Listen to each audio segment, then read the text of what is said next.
Carole Boyce Davies is a professor of Africana Studies and English at Cornell University, and she joins us now from Ithaca, New York. Thanks so much for being with us.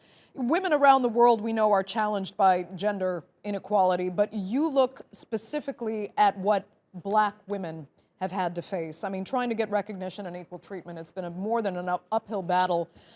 Tell us what's made their struggle for equality that much harder.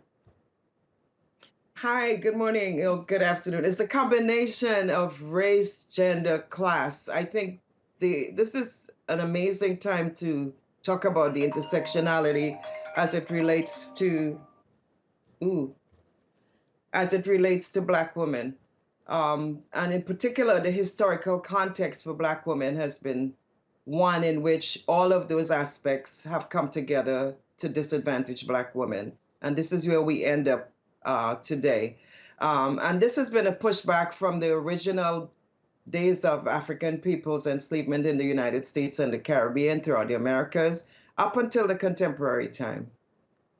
So we look at each advance and each moment in history and see what the gains have been at the level of economic equality, at the level of, being hired for certain positions, the general questions around competence and advancement in the workplace, and a range of other ways in which we feel that Black women end up often having to negotiate harder to get that recognition that they deserve.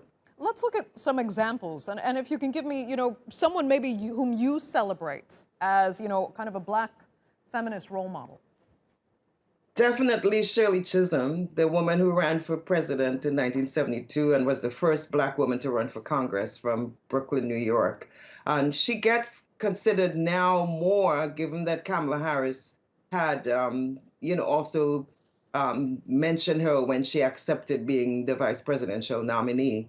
And so that kind of movement in time, through time, I think is relevant. But Shirley Chisholm really had to push back the boundaries of what was allowed for Black women, the assumption that she should not even be contesting the presidency, that should be left to a Black man, for example, or that Black people shouldn't, period, have an opportunity to make those kinds of advancements. Right, you mentioned Kamala Harris. I mean, you could say Shirley Chisholm kind of laid some of the groundwork for her, which is fantastic. But I mean, so what does Kamala Harris say to you today about how much progress really has been made because of women like Shirley Chisholm, for example?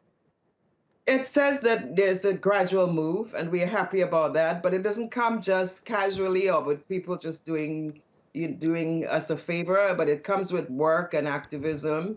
The Black Lives Matter movement was founded by 3 Black women. And then historically, we've always had organizations of Black women which have really attempted to position Black women in history to say, here we are, these are the kinds of things we've done, and these are the capabilities we have, and therefore we deserve to be treated equally in the society. So it's an ongoing process, and each advancement allows us to have a little bit more leverage. Okay, Carole Boyce Davies, we're going to have to leave it there. Thank you so much for taking the time